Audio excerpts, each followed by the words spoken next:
All right. Hi, everyone. Thank you for taking the time to join us tonight. My name is Dennis Schultz. I am the Executive Director for the Blacks in Technology Foundation. If you're not familiar with the Blacks in Technology Foundation, we are a 501c3 nonprofit. We promote and advocate for the advancement of Black people, people of African descent in the technology space. So if you aren't a member, I'll put the URL in the chat. You can join, it's free. No commitment there. We just ask that you give and give back of your time and your expertise if you have one. Tonight, we're going to be discussing, ways to optimize your energy for high performance with Sandra Garcia. I've known Sandra for a while. I know this is going to be an awesome conversation. And if you guys have questions or feedback, please, feel free to use the chat. With that, I'll let Sandra introduce herself and we'll get started. Sandra? All right, thank you. Okay, so I love making people uncomfortable. So I know that a lot of people who are here also joined and registered through the Grow with Google platform. So thank you for joining me. We are on Zoom today, not on Google Meet. And as you can see, I shared my calendar invite. So some of you are joining in with my name, so feel free to change your names, and Dennis can share with you how to do that. But Dennis, I actually want to throw it back to you because that was too brief of an introduction. I'm back. Okay. Yes. So you shared what Blacks in Technology Foundation, you said we're partnering, but I would love to hear a little bit more about what you do. And I also want to also just bridge the connection that we met in our past lives, well, my past life when I was in corporate, and when you were working at Dropbox. So I was at the time the president of the National Association for Multi-Ethnicities and Communication. We partnered on several events, which were at your corporate offices in New York. Now you're in DC. So I would love to hear what you were doing in DC now and what led you to move from New York to DC. Okay, well, very briefly, because I could go on, but let's just say that after your kids finally graduate and you look around and you have an empty house, you realize that you're paying a lot of money for something you don't need. So our whole goal was to downsize. That's what kind of prompted and facilitated the move from New Jersey to the DC area. But yeah, I was at Dropbox as the New York City chapter president for Blacks in Technology at the time. And yeah, we did events, catered for, the community, primarily the African-American community in, and around Dropbox. We called ourselves the 3% within Dropbox because there were 3% Black employees at the time. I don't think anything's changed, by the way. Now I'm at a company, Rackspace, working on, large government clients. And, some of my clients include the Office of the President, Executive Office of the President, the U.S. Senate, House of Representatives. Basically I babysit servers is what I tell people I do, because I make sure that things stay up and running, and I project manage and program manage that from a customer success service delivery perspective. So that's my current role. Mm-hmm. Okay, so you babysit servers. That is interesting. Okay. And that is a very interesting way to also introduce and share what it is that you do. So thank you for that. I know you were not prepared for me to throw it your way.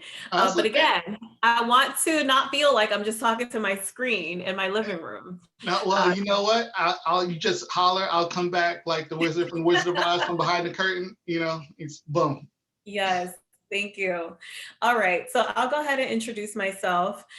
So if this is your first time with let's say we're not on Google Meet, but if this is your first time sitting through a Grow with Google presentation, let me know in the chat. Just give me a Y for yes, if this is your first time sitting through a Grow with Google presentation. And if no, just give me an N. And that way I'll know exactly where everyone's coming from, and if you're familiar and if you're not familiar. Okay. And just to let you know, there are quite a few people who have registered through Grow with Google, and therefore they will probably be popping up with my name because I shared the calendar invites. So you will see my name coming up several times, but that's okay. Okay, and Dennis, just want to let you know that Kenyana has asked to join as a panelist. She is on my team. So just so that she can help me manage what's going on from this end, since I'm multitasking 3 screens right now. Okay, so thank you, Dennis, thank you, Kenyana, and thank you everyone for letting me know whether this is your first time or not sitting through a Grow with Google presentation. So let me tell you a little bit about myself. So my name is Sandra Garcia. We all know that. We all see it several times. I am Grow with Google's New York digital coach. And what that means is that I am serving the Black and Latinx community here in New York and helping to close the digital divide of access to information. But it's not just access to information, it's also what do you do with this information once you have it? And I am doing this through the facilitation of workshops like this one. Now, what we're going to cover today is more soft skill than technical skills, but it is all relevant because how we show up in our present state impacts how we're able to perform. Dennis introduced himself and shared that he babysits, what is it, databases. So for him to show up and to be, what was that? Servers. Servers, yes. So for him to be able to show up and to do that, he needs to be in a certain mental space, right? And we've all been challenged over this last year. Our energy has been challenged, how we show up, rolling out of bed and going into your living room every day or whatever nook you've created for yourself in order to work out of. We've all been challenged one way or the other. So energy is very important. And also, we're being asked and it's demanded of us to perform. And if you're like me, I'm working so many more hours and I'm spending so much more time sitting down. My productivity levels are amazing, but I also feel like my diet and my workout routine has gone out the window. So anyway, I digress, but I'm Grow with Google's New York digital coach. But first and foremost, before that, I'm also the founder of Encounter Your Potential. I met Dennis in my past life. I was still in corporate America. And I know that part of our conversation and part of today's session is going to be how I went from working in corporate America to then landing corporate clients. So that is going to be the second part of this and the second half of this. And that I would definitely like to be conversational. But if there's anything that you walk away with, any messaging, please share on social and share the hashtag and the @tag so I can see it later on. If you have any questions, if you would like for me to bring this presentation or another presentation to your audience, you can also email me. This is my Google email here. And Kenyana has also just dropped into the chat the link to my actual website. Encounter Your Potential. We are a marketing, branding, and business consulting firm, and Google is one of our clients and one of my longest partners since I've stepped into full-time entrepreneurship. All right, thank you, Kenyana. That is a little bit about me. So today's session, what we're going to focus on are some best practices for increasing performance and productivity through the following: balancing your energy, managing your mind, and mastering your time. I'm going to let you know right now, I go completely off script, but I will try to keep this as concise as possible. And I will also be multitasking and managing the chat. So if you have real-time questions, I'm going to see them come in. So feel free to ask questions about whatever it is. I'm going to ask you some questions and I would love your feedback as well, so that we can keep this as interactive as possible. So before I get started, how many people here are entrepreneurs or intrapreneurs? Give me a Y in the chat if you are an entrepreneur or intrapreneur. So intrapreneur, you're probably at an organization and you are running your own line of business. Okay, somebody is both. That's amazing. Okay. or if you are at an organization, right? So the next thing I'm gonna ask is, I love to recreate some sense of virtual networking. We cannot be all in one room right now with Blacks in Technology hosting us for cocktails with an open bar. Dennis, can we please schedule that for next year, same time? But if you do have a business, drop in your business URL, your business website, or if you just have a social media account, a LinkedIn, drop it into the chat and let's all connect with one another. That is something that I would love for all of us to do. And then next year, because Dennis just said absolutely, when we all get together again, but with cocktails, we can all reconnect, and we would have already been supporting each other on social. So we will recognize one another. All right, and Kenyana on my team will be copying your social media handles, your LinkedIn, and we'll be connecting with you on LinkedIn and then on social as well. So this is how I network, even in this virtual space. So although I cannot attend a happy hour every day, like New York normally does, this is my way of continuing to expand my network. All right, beautiful. So continue to drop in your LinkedIn's, your business websites, whatever social URL you want to drop in there, and let's continue to network with one another. Beautiful. Okay. So as we do that, we have a quick image here, actually a video. And if you're anything like me, because first of all, I still have my coffee sitting here. This is actually my second cup of coffee. Some days I'm like this dude on the screen where I just feel like I can conquer it all. I'm doing all the things. I'm super productive and it's a great day. Today actually feels like one of those days. I've been going since 7 a.m. And I'm sure we can relate to feeling like this. Now, yesterday was one of those days where I just felt like I got nothing done. One, I was in too many meetings. I was on every platform you can think of, from Microsoft Meet to Zoom to Google Meet to Cisco WebEx. I was on way too many platforms. And at the end of the day, I felt like this. It was a non-productive day. And then I ended up being up for way too many hours. So for me, I was not balanced in energy, and my routine was completely off. I didn't get to work out, so I was just feeling very blah. And I'm sure several of you can relate to this feeling as well. So what does it mean to balance your energy, and what goes into this process? We're going to cover that. And a lot of this you probably already know. And if anything that I'm covering you're familiar with, or you have your own techniques and ways to manage, let us know and let's share information. All right, so for many of us, stressful days like yesterday for me are a result of our workloads, my workload, right? Or extended work schedules and simply life demands. We're working from home. We have family around us. We have people around us that we normally don't. We're trying to multitask being on meetings and sometimes juggling meeting schedules and all the things, even pets that are around us.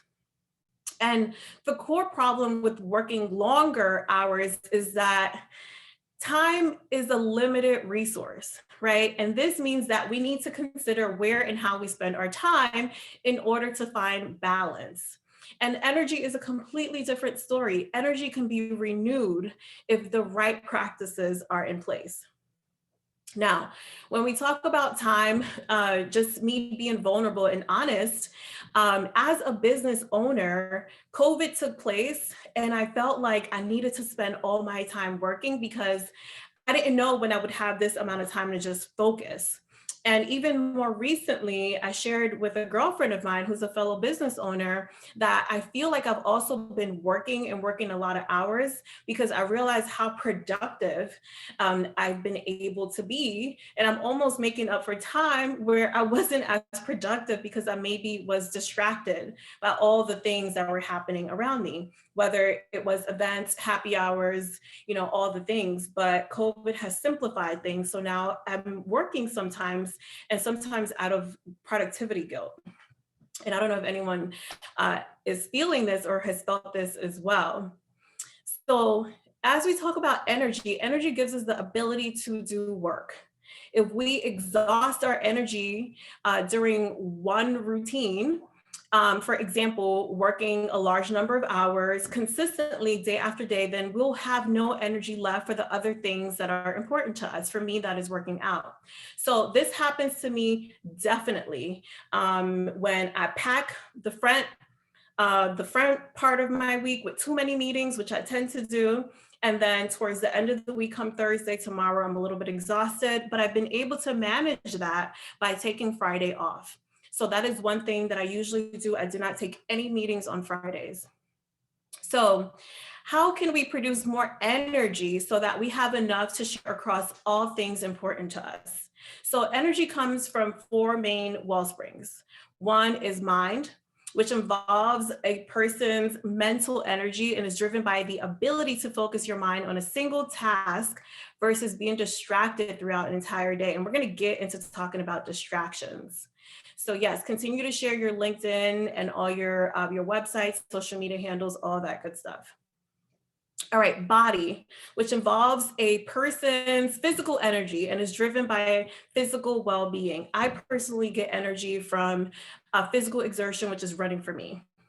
And then also human spirit involves a person's energy driven by finding meaning and purpose in their work and life.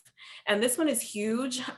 Working in your purpose and doing mission-driven work, that is something that became so important to me, and I'm excited to talk a little bit more about it after this Google presentation. And then also emotions, which involves a person's emotional energy and driven by how well a person controls their emotions. And we're all human. We have all survived 2020, and 2020 was a highly emotionally charged year. And all of these things impact how we also show up for work, and even for ourselves. So our emotions is one thing. We talk about mind, body, and spirit, but we don't always talk about how emotions can also impact our productivity and also how well we're performing and at what level we're also performing.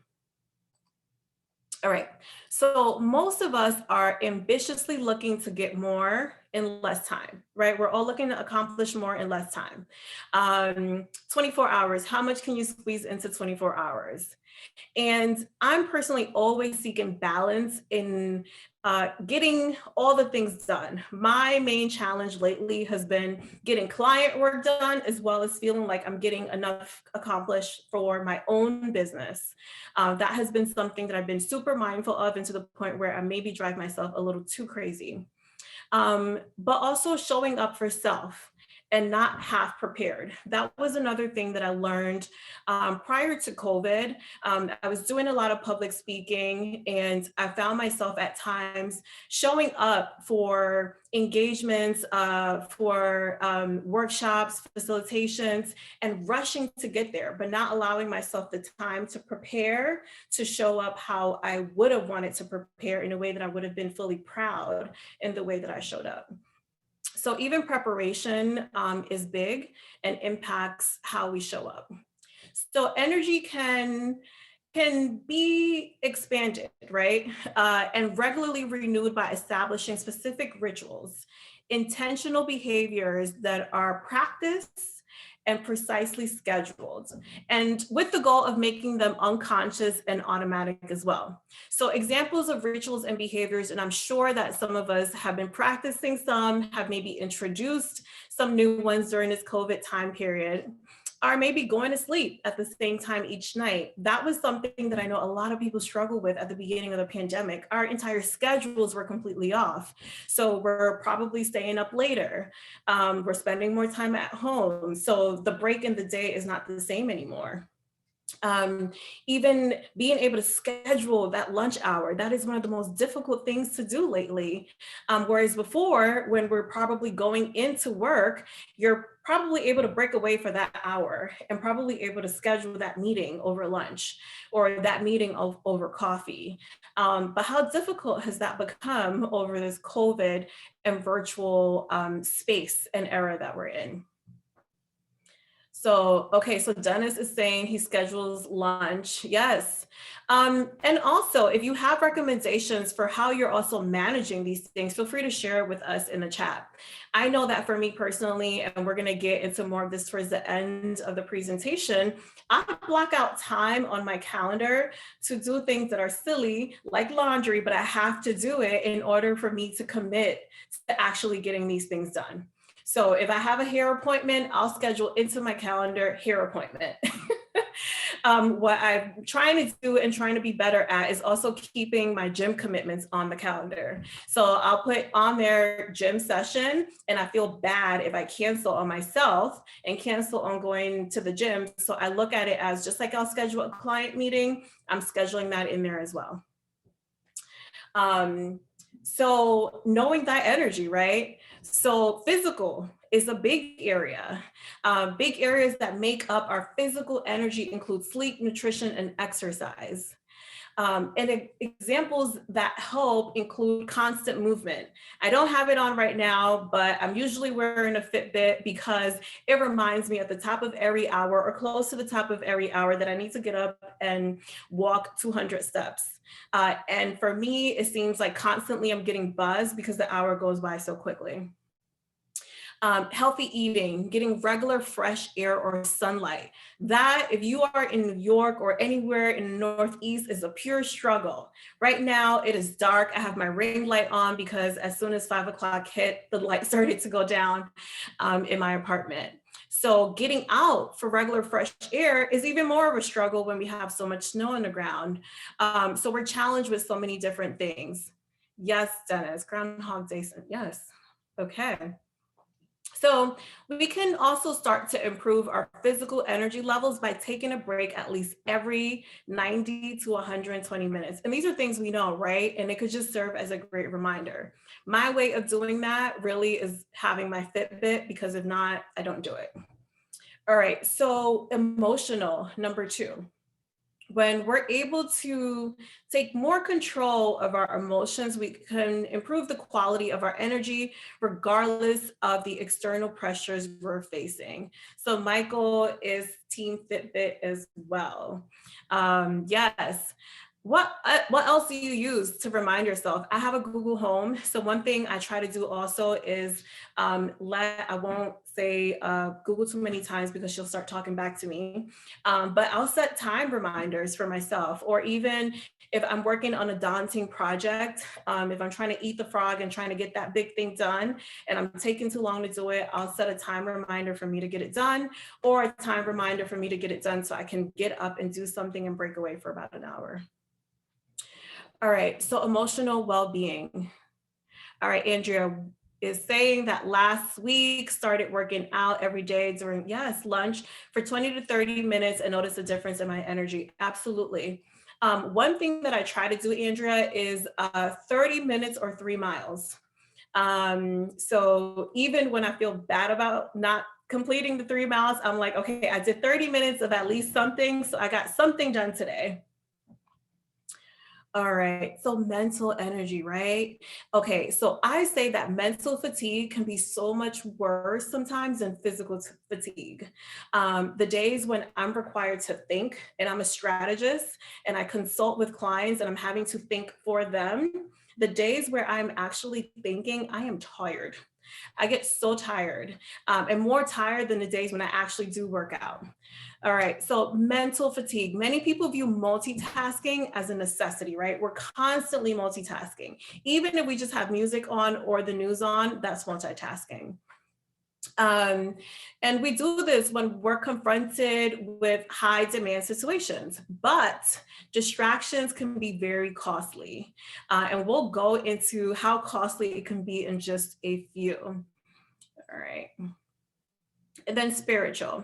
So we have the ability to tap into the energy of the human spirit when our everyday work and activities are consistent with what we value most and with what gives us a sense of meaning and purpose. So this whole idea of mission-driven and purpose-driven work, like that gives us energy too. So, I'm a corporate baby, I'm corporate trained and groomed, and I would find myself so exhausted just because I was in a place that wasn't necessarily aligned with my purpose. And working for myself, Kenyana can attest to this. I am up all throughout the night, just energized. I get the second wind of energy, and it's really because I'm doing work that I really love. So even doing mission-driven work and work that's aligned with what I say is my purpose gives me all the energy in the world. And also, it's important to note that this doesn't necessarily have to just relate or speak to work that you're doing for a living. It can also be maybe planning a trip, right? How excited are we in the time and attention we put into planning a trip or planning a dinner or planning something nice or even trying to find that perfect gift for someone? It's an activity that brings us joy. So we tend to spend more time doing it because it also gives us energy. It excites us. So that's another way to also find spiritual energy and motivation. Kenyana, are you telling on me? Okay, so next, what we're going to talk about is managing your mind. And after we get through these Google slides, we'll jump into conversation. I'm more than happy to share a little bit more about my journey going from working in corporate America to now being able to work with companies like Google. And then more recently, just landed a contract with Cisco. All right. So a study shows that 40% of the time, people are lost in thought. Have you ever just caught yourself and you're just in the middle of daydreaming? You should be working on finishing that email that is taking way too long, but we're in the midst of just thinking about everything else but what we're supposed to be doing. So this means we're spending time thinking about something other than what we're currently doing, like I said. And mind wandering can typically make us unhappy, according to a study done by Harvard University.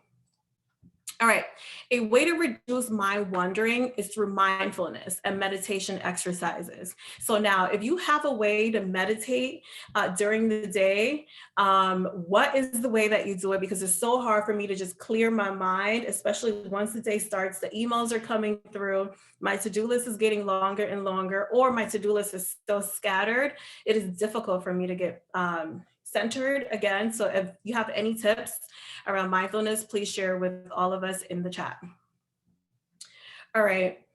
And here is a quote that I love to share with everyone. Mindfulness means paying attention in a particular way, on purpose, in the present moment, and non-judgmentally. And that can be to self as well. All right, so what is meditation exactly? Now I can tell you what it is, but have I been practicing it? Not really, but I plan to. So meditation typically refers to the many techniques that people use to get closer to accessing higher states of consciousness. And meditation is the formal practice of setting aside time and space to be with your thoughts. And this can help very much with mindfulness, especially if you are easily distracted. Now, this goes back to the mind, the source of energy, and a focus of energy. And the vast majority of our actions occur automatically or unconsciously in response to external stimuli. So the more conscious we become of how we're feeling and of the assumptions we're making, the more we make intentional choices about how we want to behave. And self-awareness allows us to be more authentic and effective in relationships with others. All right. All right, so research shows that after 8 weeks of mindfulness meditation, the fight or flight center of our brain shrinks, which means that stress is also reduced. And this is one of the main reasons why it has been a thing for me to get or find better ways for me to really focus on meditation. So again, if anyone has recommendations, please share. All right, so according to William James, a famous philosopher right here from New York City, the greatest weapon against stress is our ability to choose one thought over another. All right, so the next section is around mastering our time. So a recent study shows that 69% of workers have difficulty focusing on one thing at a time and are easily distracted during the day, especially by email. And I'm sure we can definitely relate to this. And this same study showed that because of these distractions, there is typically an increase of 25% in the amount of time it takes to finish a primary task. So now this is a big one for me because I tend to think that multitasking allows me to get more done in a short period of time, but quite frankly, it decreases our productivity and also increases the amount of time it takes us to actually complete a task. Kay, I can absolutely relate, back-to-back meetings and then also the emails. And I'm also that person in meetings trying to respond to emails to ideally help reduce the amount of time I'm spending later on actual work. All right, so here are just a few tips for improving time management. And first is to establish a regular or as regular as possible scheduled time to think more long-term, creatively, or even strategically. So I call this allowing more time or allocating more time to be in your zone of genius. And whether that means just putting your phone on silent, removing distractions, just allowing more time for you to just think. All right, so Emmy, you're scheduling everything on your calendar for focused tasks. Yes, it can be difficult. And for me, it's hard. I don't know if it's hard for you guys as well during the day to actually stay in my zone of genius, which is why I tend to work at night, because that's when the world is quiet. And that's when I can actually focus a little bit more on tasks that require greater amount of attention. All right, so second here is do the most important thing first. And do the most important thing first and in the morning. And like Emmy just shared, blocking time on your calendar to attack the biggest challenge of the day. And if you're familiar with the book Eat the Frog, that is basically what it is. Do the most difficult thing, that thing that is just stressful. You're waking up in the morning and that is the first thing you're thinking about because it is that dooming task that you just need to get out the way, or that is just top of mind. Get that done first. All right, so Trish says she's synced her work and personal calendar to make sure she's on task and where you need to be. Yes, and I also use that syncing to block time off of my calendar. When I see my calendar getting too full, I'll go ahead and just block the rest of the day so no one else can put anything on my calendar. Another thing is also making sure to keep a clear start and stop time. And that's for ourselves too, and also for all these meetings that we're being pulled into. And one tip that I have for everyone, which I learned about meeting time discipline, is that if you schedule meetings for 30 to 45 minutes rather than for an hour or longer, people are more intentional about keeping it to the precise time. And another tip that I learned is that if you keep meetings to odd times, so instead of scheduling a meeting to end at 3:30, you'll schedule it to end at 3:27, it will end at 3:27. But if you schedule it to end at 3:30, it is more than likely to run after 3:30. So that is just a tip that I learned. Schedule it to end at 3:25 actually, and it'll actually end at 3:25. Yes, Fridays are my focus days. Okay, so this is, Emmy, what you're talking about, and a few other people are talking about as well. So one way to ensure you stick to these tips is to start the day with a full calendar. Divide your calendar up into 3 sections. That could be me time, that could be make time, and that could be me time. Meet time. Now, one of the best pieces of advice that I got when I left corporate America was from my former CMO of Clear Channel. And what he recommended that I do as I began my entrepreneurial journey is that start your day off. We said eat the frog, right? Do the most difficult thing first. Start your day by responding to clients only. So people who have already invested their money in you. So those are the first people you contact. You only respond to emails, or you only do work that are related to clients. Now, the second half of your day, now those are for people who are warm leads, who you're in conversation with, even if it's something that is personal, say securing a speaking engagement. Reach out to those individuals to nurture those relationships. So that's the second half of the day. That's how you spend the second half. And then the third, and if, when the world opens back up, this is where the networking falls into, the business development. You use the third part and the last part of the day to cultivate new relationships, to attend webinars like these and drop in your LinkedIn, drop in your website, and to also network. And that is all business development, whether you're doing it for yourself or you're doing it for your business. So that was his advice to me. 3 ways to break up your day. This is Google's way and recommendation for breaking up your day: me time, make money time, and then also me time. All right, if anyone else is breaking up their day in a very interesting way, please feel free to share with us as well.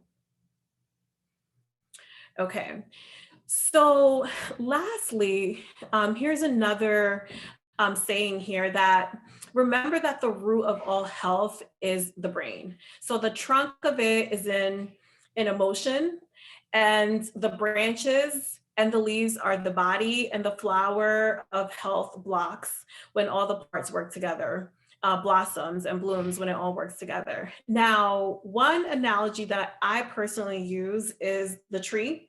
So you're the tree, and all the parts that are you, all the things that demand of you, are your branches. And I also use this in reference to personal branding as well. So you are your own personal brand, and all the things that demand of you. Dennis, for example, he has his full-time job, he has Blacks in Tech, he has his family. Those are his branches, but you must take care of the trunk. You must take care of the tree. So that is how I kind of put that together, and also love to also just share with people who have several different things taking place.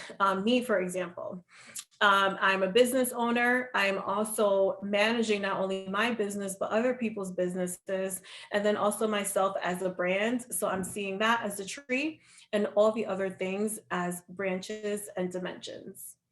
Okay, so that is the formal part and the Google part of today's presentation. So what I want to do is open it up, and I know I've been trying to keep track of the chat, to any questions that you may have, or any recommendations about how you split your time. How is it that you're able to prioritize? How is it that you've been able to be mindful of what should come first and what you should do first as we're managing all the demands of the world? So feel free to share with us. And as we do that, I'm just going to go back to the opening slide as we transition into just the part 2 of the evening. Yeah, and while Sandra is transitioning, if you do have questions, you can raise your hand. I'll unmute your mic, and you'll be able to ask questions directly. Mm-hmm. Yes, and I'm still looking at the chat right now. All right, so I asked in the very beginning, how many people were entrepreneurs and intrapreneurs? And we had a few people that said yes to entrepreneurship and intrapreneurship. How many people here are aspiring entrepreneurs, intrapreneurs, or are even juggling a side hustle? Let us know in the chat. And then also, as you're doing that, okay, Emmy aspiring. Emmy, let us know, what is the business that you're aspiring to launch? Let us know what that is. All right, so in the meantime, Kimberly, okay, she does not make her calendar public, very smart. Absolutely, so for that, I use a Calendly. Calendly is also Black owned. I know a lot of people still use Acuity. Whenever I see someone send me an Acuity link, I just reply back and say Calendly is Black owned. Yes, aspiring government contractor. When you figure out the government contracting, please connect, because that is something I'm still looking to, I'm still trying to crack that code. Okay. DEI services, beautiful. Okay, let's connect. Cowley's Bay. All right, career pivot, fashion to UX design. Beautiful, okay. All right, you are launching by March 15th. Please do so. We will keep you accountable. A loose leaf tea company, growing custom shirt businesses. Beautiful. Okay. So I love that everyone is sharing what their business is or what they're aspiring to launch. And I definitely suggest one of the presentations that Google has to offer is all around creating SMART goals. And I suggest that you create one for yourself. And that is just SMART, making sure that it is specific, it is measurable, it is attainable, it is relevant, but most importantly, the one thing that we tend to forget is that it's timely. So give yourself a deadline. So March 15th to launch that tea company. Yes, March 15th, you have kind of a month to get it done. And Kenyana, who is on my team, is here managing the chat. And we will follow up with you on March 15th to ask you how things are going. All right, so Aria, absolutely live by SMART goals as well. So Dennis, this is where I'll transition and share a little bit more about my path. And if there are any questions, the topic is how I went from corporate to corporate clients. And I touched on some of that through the Google presentation. As I wrapped up, I talked a lot about, or I touched on the tree and the branches, and my personal branding journey is really what helped me build the confidence to really leave corporate America, and also the confidence in myself to know that I could do it. All right, so I'll be managing the chat, so let me know your questions, but in the meantime, I'll just go ahead and share. All right, so David, currently in the job market after COVID layoff, also working in motivational speaking, career on managing, oh yes, do it. Make sure you do it. So personal branding would be very important and relevant for someone like you. So when I talk about the tree, which is all of us, and the branches are the different things that we do, no matter what it is that you do, whether you're an entrepreneur, an intrapreneur, your brand comes first. So who you are comes first. And then where you work and what it is that you do there, I say comes secondly, and then also third. So I found myself extremely unhappy in corporate America, and extremely unhappy because I also, at the time, started doing a lot of work with NAMIC, the National Association for Multi-Ethnicities and Communication, and was finding a passion and a purpose there. So passion and mission-driven work allowed me to see what I was also not very passionate about. And then also an environment that was also pulling me in a direction in which I didn't want to go.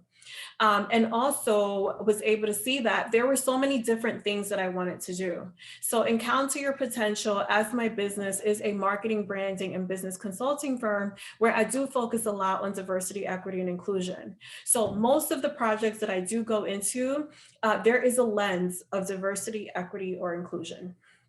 Either because they're organizations that have a focus on that audience, or because I am consulting and helping an organization or a brand solve for one area of DEI.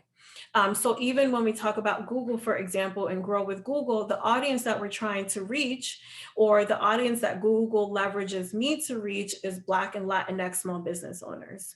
So always looking to touch and work with Black people and the Latin community. So I am Latina, Afro-Latina from Honduras. So always looking to work with communities that represent and always reflect back to me who I am.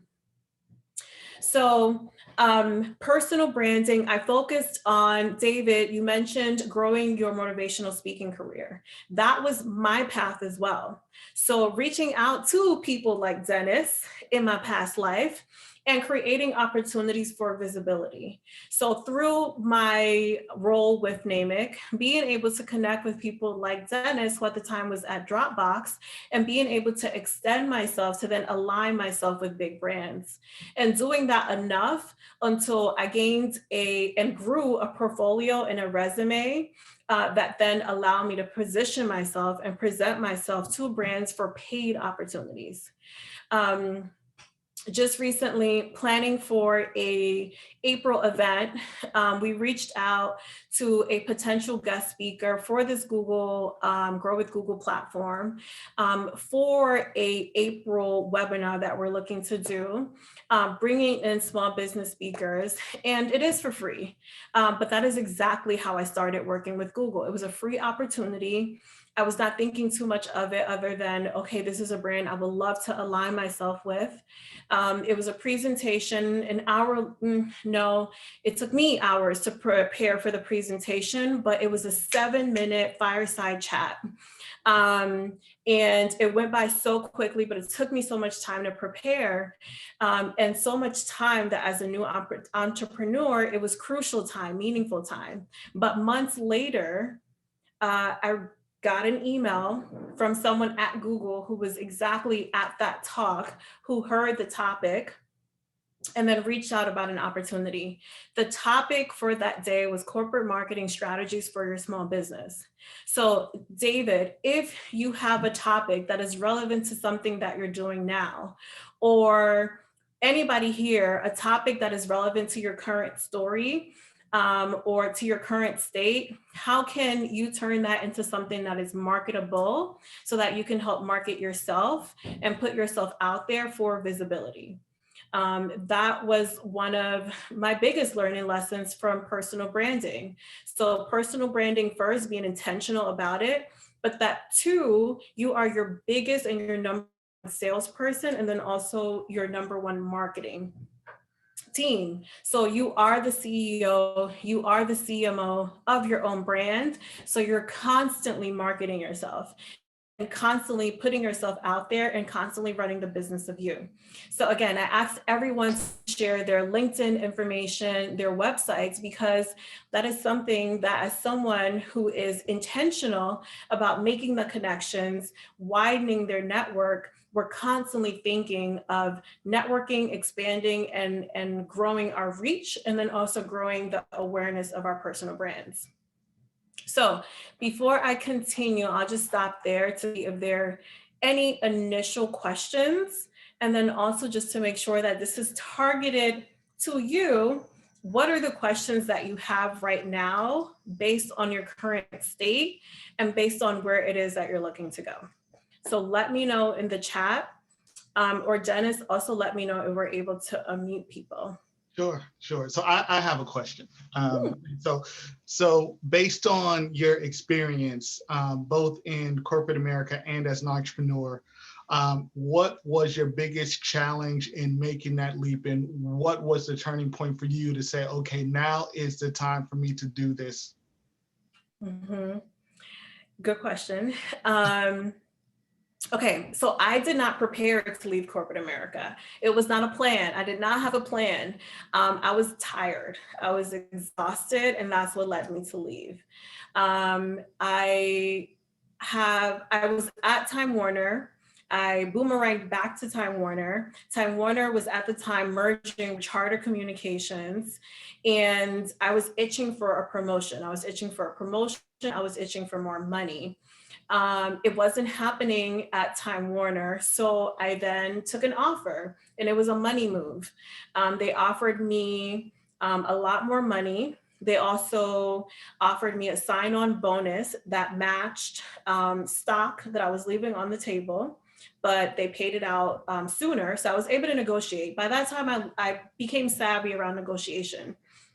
So I negotiated a lot of money, but ended up getting there, and 3 months in, I was completely unhappy. And because of that, I didn't necessarily have a plan for entrepreneurship, but I just knew that I couldn't be there anymore. I was unhappy, I was gaining weight, just not focused. And I just kept saying to myself, I'm gonna get laid off if I don't quit first, because I am not present and I am not here. I was an entrepreneur prior to. I had an event planning company for 4 years, which dissolved. So once that event planning company dissolved, I just created Encounter Marketing and Public Relations, which I rebranded to Encounter Your Potential just last year. But the company was just sitting there. I wasn't doing absolutely anything with it. Once I realized I was going to get laid off if I didn't quit first, because I just felt like I was just not present, I gave a 1-month notice because I wanted to collect 2 to 3 more paychecks. And I literally sat at my desk, worked on my marketing material, worked on my website, worked on everything that I was using to move the business at work. I then replicated and created for myself. So I was creating marketing decks and selling opportunities to all the big name brands you can think of. So I did all of that for me.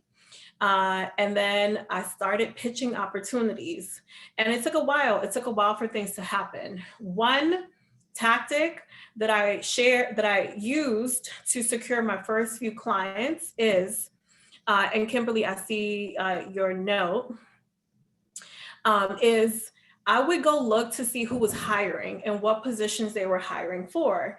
And I would go look to see who was hiring for marketing positions.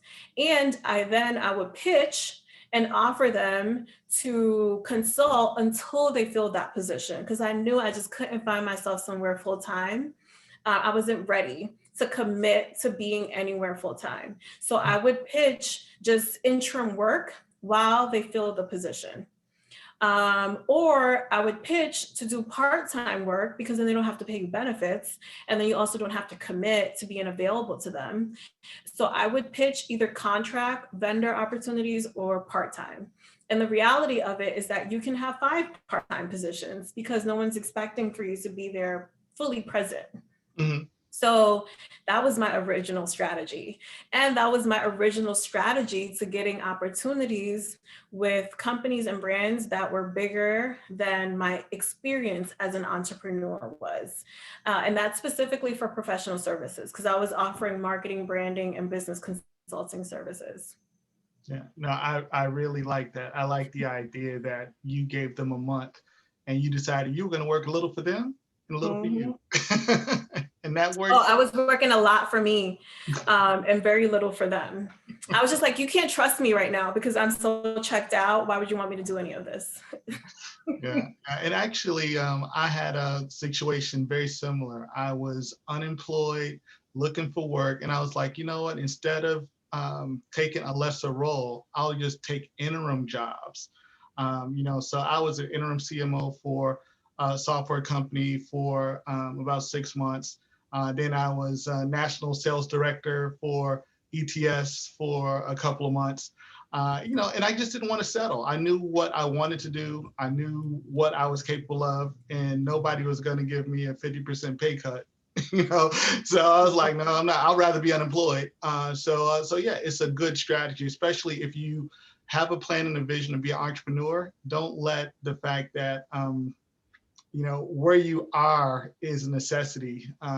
Figure out a way. I call it Shawshanking my way out. You figure out a way to get out of your situation, plan your escape, make it happen.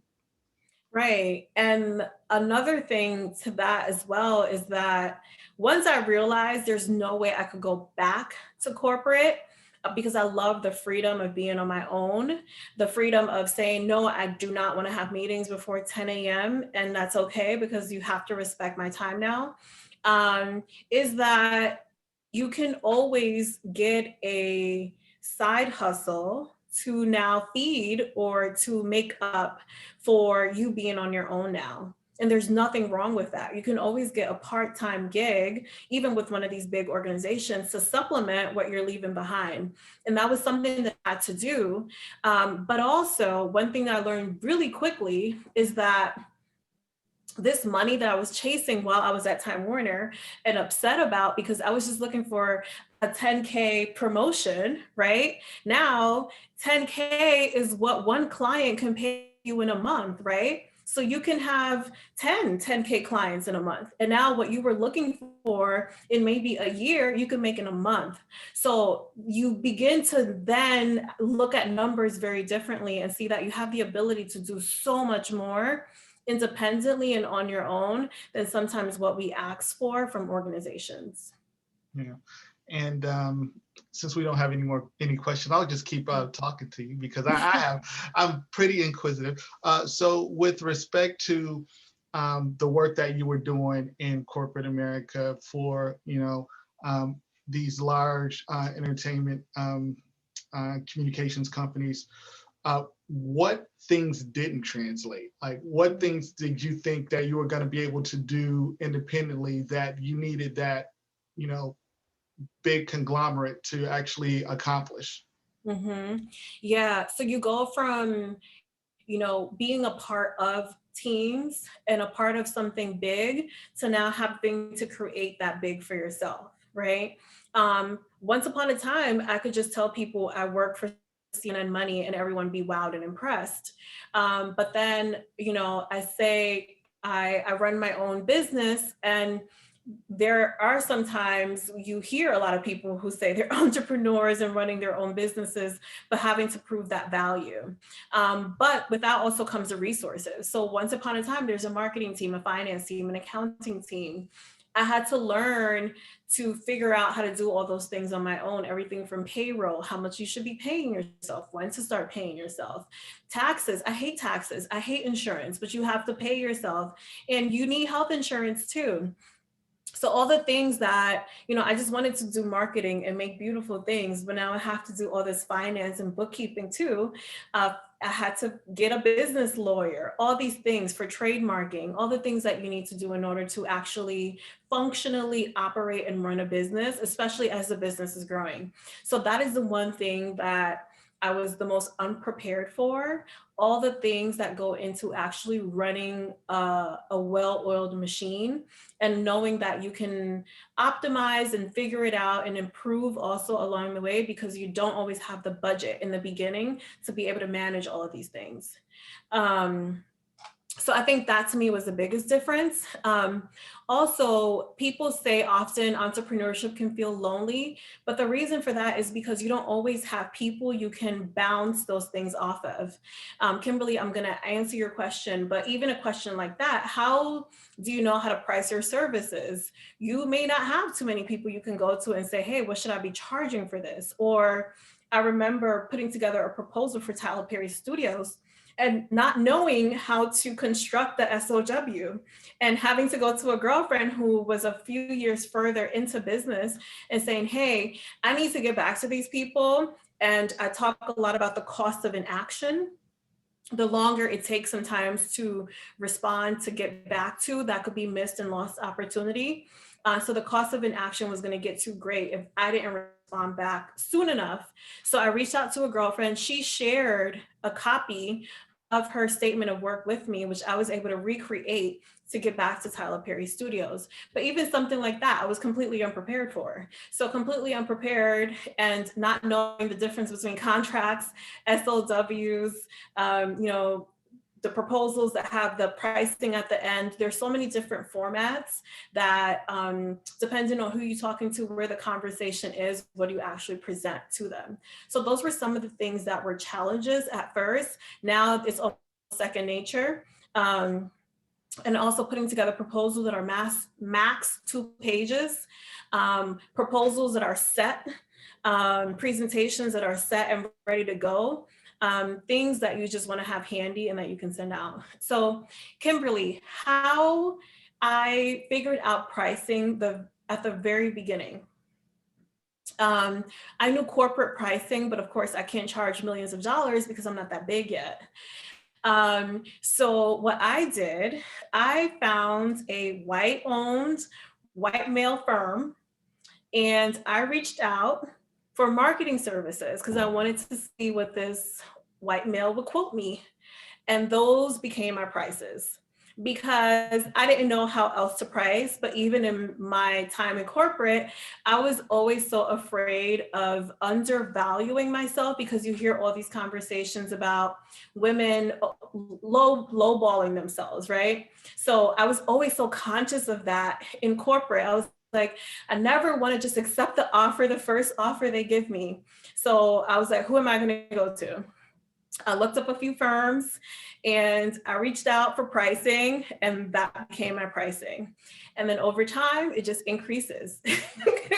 So at the beginning of the year, I just increased my prices yet again, because I'm like, I just learned a whole lot in a year, because COVID has forced me to run my business in a completely new fashion. So this is not transactional pricing, this is value-based pricing. So the value that I bring is this, and you can't negate that, you can't challenge it. So it's value-based. That's another thing that I had to learn, value-based pricing. So say you're a coach or you're a consultant, you'll say, oh, well, I don't want to charge $150 for this. Or what should I charge for a group of, say right now it's 35 people on here. How much should I charge to present to a group of 35 people, right?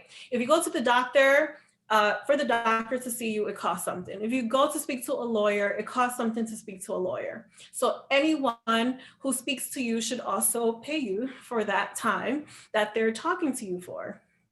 Whatever that dollar amount you come up with for that 1 hour session, multiply that per the number of people you will potentially be speaking to. So I believe it was David who mentioned he wanted to pursue his motivational speaking career. Say you're charging $100 an hour for coaching, and now you're presenting to a room of 35 people, multiply that by 35 people, and that's how you get to your speaker fee. Yeah, no, so David actually is allowed to speak. He raised his hand to speak. So. Okay, yes, David. We have to unmute you, David.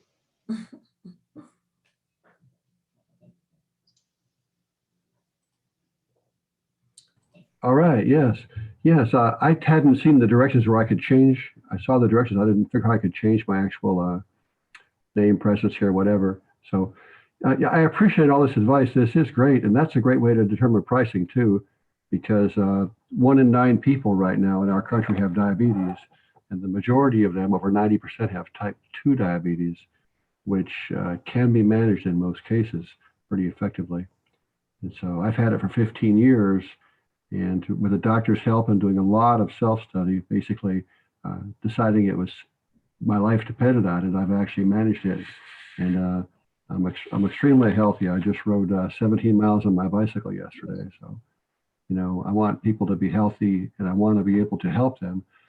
And frankly, there's a dearth of knowledge in the world on this. People just don't know, and doctors can't tell them. They can't really tell them the truth. Anyway. Yes, I agree with Kay. Very impressive and very motivating.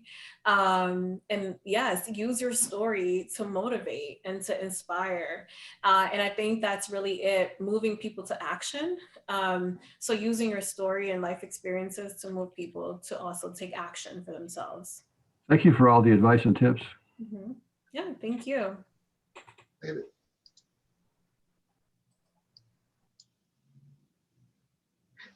Anyone else have questions?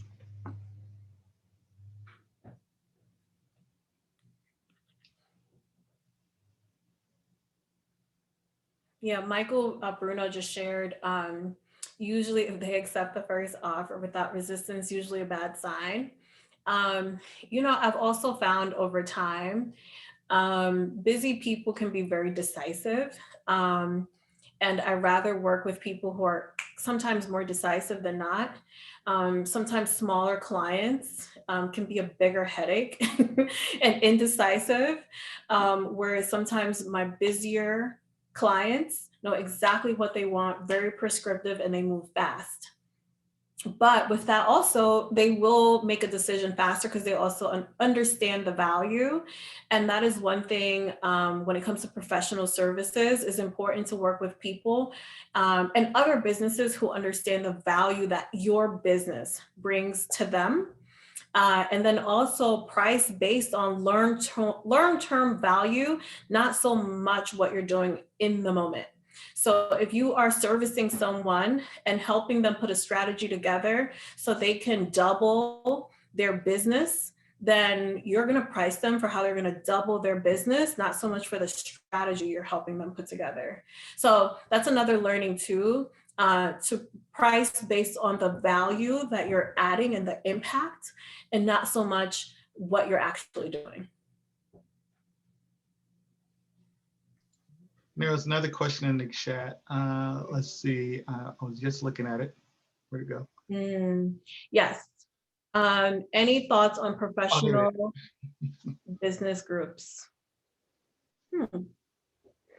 What do you mean professional business groups as potential clients? Okay, do you want to ask your question live? I'm going to just. You mean professional business groups like Blacks in Technology? Hey, good evening, everybody. Thank you. Yeah, exactly. Here in Jacksonville, where I live, there are a few groups that meet, and they really are comprised of other individual business owners. And so they get together, maybe once a month, and everyone kind of talks about, what they're doing individually to advance their business. And so the idea is to encourage each other, so to speak. And I'm always hesitant, I don't want to pray or appear as though I'm praying on a group that's supposed to be, sorry about the dogs in the back, they have questions too, I guess. The group is really there to support each other. But then if you're trying to grow your business, do you reach out to everyone? Is everyone a potential client? No, I don't think everyone is a potential client. What I like to listen for is people will usually state what they need. So then you address the need. For example, I just started working with an agency. The business owner, we sit on the same board. I just heard her in conversation state she needed something. So it became very casual and passerby, me saying, oh, I can help you with that. So that's what's really worked for me, not so much the hard selling, because then you have to convince. And I don't like the card salesman convince people that they should work with me. Is more so, oh yeah, we can just help you do that. More conversational. So if you are part of organizations like this, foundations, charities, volunteering, you're surrounding yourself with like-minded individuals and then just listening for that need. Or even put into the chat what your services are. If you can recreate a website, consult someone, whatever the service is that you can offer, add that into the chat and someone here might need that service. I hope that was helpful. But if not, you have my email, so reach out to me because I will respond. Okay, so Toastmasters, yes. I'm also very much an introvert, so attending those things are hard for me. I'm a working extrovert. I have to really get my mind prepared to really attend these things. So quarantine has been amazing for me because I excel at quarantining. So that is kind of also my style and why I need for things to be more organic versus a hard sell. Andrew, do your clients share quantitative data on how your services increase their business? That can be touchy, not all the time. I think you have to build up to it, but you can always create a case study no matter who you work with. And that is something that I have to get into the practice of doing better of as well, because then that helps me organically also sell myself. So for example, one of the easiest things for us to show is a website redesign, right? And I had to get into the mindset of capture a screenshot first before you do anything. Or even as you're talking to a potential client, as you're asking these initial questions, what is your current state and where are you looking to get? So you know where you're starting, and then you'll see when they actually get to that place. The other thing is do a check-in. Check back in 3 months after, 6 months after, a year after, or even upsell. Once you're done with the service, renegotiate the contract because you know where you left them. So also identify what else you can do to keep the relationship going. That was something I had to learn as well, because I would be done with the project and I would just be done. I would walk away and look for the next thing, but I was not conditioned to continue the relationship. So it's kind of like a marriage, right? So when you're prospecting, you're dating, and then you're engaged, you're starting to work together. And then once you enter a long-term working relationship, because every business is going to need marketing, then now you're actually married. And marketing is something you're going to need forever. Every business needs marketing. And what kind of marketing you're going to need might change from time to time. You might need more social media, more email marketing, or just a strategy. Everyone needs a strategy, and everyone needs to revise their strategy every year. So it's just figuring out and identifying the things that you can continue to grow and service over time instead of just finishing the project and walking away. And that's how you can also help build your case studies for how you were able to get a company from point A to point B. Do we have any other questions? I think we're a little over. I think we scheduled this to go to 7:30, but I think we are still good if anyone else has a question or two. Mm-hmm. I'm just reading, catching up in the chat. Okay.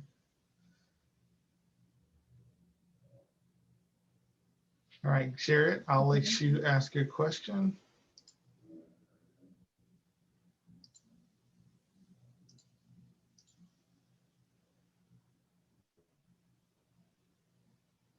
Is Jared, are you trying to get yourself off of mute? Or do you have to unmute, Dennis? He will have to unmute himself. I can ask. Mm-hmm. Yes, Jared, such an introvert. So meaning that after this is done, I won't be talking to anyone for a few hours because I'm gonna have to introvert. I call it peopling. Okay, so no question, Jared. Okay, perfect. All right, so what I like to do is before webinars, yes, peopling, it's a whole thing. Before I end webinars and in spaces like this, I like to ask everyone, how can we help each other? What is your ask for whoever is still here now? So if you have an ask, place it into the chat. And what my ask will be, I'll just drop it in here. Or Kenyana, if you're still here, because I'm sharing my screen still, is to visit my Grow with Google page and sign up for a workshop or a webinar. That is a simple ask. Or just connect on social. You have my two platforms are Instagram and LinkedIn. So connect on Instagram and LinkedIn. Let's stay connected. If you have an organization that can benefit from a more tactical, product-driven or digitally driven presentation or soft skill driven presentation, let me know. I can come in and do that. Similar to today's format. Or if you just have a simple question about anything that was covered, about your next steps, your next move, feel free to reach out as well. So Sandra, I'm going to ask you a question regarding your coaching sessions. What is your going rate for consultation? It's public on my Calendly, $275 per hour. Okay, so what I'm going to do is for the people who are interested in a session with Sandra, I'll raffle one off. So email me. I'll pick up the tab for a 1-hour consultation. So my email is going to go into the chat. Okay, perfect. All right, so someone who signed in with the link that I shared just replied back with 2 yeses. All right, so I'll complement that. And if someone else signs up, I'll charge Dennis, but I'll have Google pay for it. There we This is go. still being recorded. OPM, other people's money. I love it. So yeah, just email me. I'll keep it open because some people left early, so you know, Mhm. they snooze, they lose. But so tonight, do it before midnight. Tomorrow morning, I'll make my decision and I'll email the lucky recipient. All right, beautiful. Let's do this next year. We can have gift bags. We can have an open bar. All the things. Yeah. Would it have to be in DC though? What did you say? What was the question? Would it have to be in DC? No, I can come to New York. I mean, I still have family and friends in New York, so you know. Mhm. And I know I get free venues, so I know a couple of lounges, a couple of places that you can do something. Yeah. Yeah, so we could just do it at the Google space. Yeah. Oh, speaking of Google Space, I miss Dropbox so much because they had that beautiful space. They had the secret, Mhm. secret bar in the back, Speakeasy. Yes. Yes. Mhm. Thank you, Susan. The perks of tech companies. All right, so we are going to wrap. I believe I gave everybody adequate time to catch my email address. So if you do have questions, like Sandra said, please feel free to follow up with us. I will be posting this recording live, or it's not live, it's recording. I will post this recording on YouTube for playback if anybody missed any pieces of it or want to go back and just check it out. And if you aren't a member of Blacks in Technology, like I say, check us out. It's free.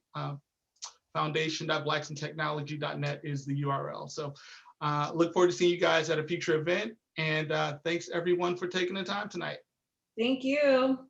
Thank you, Dennis. Good night. Good night.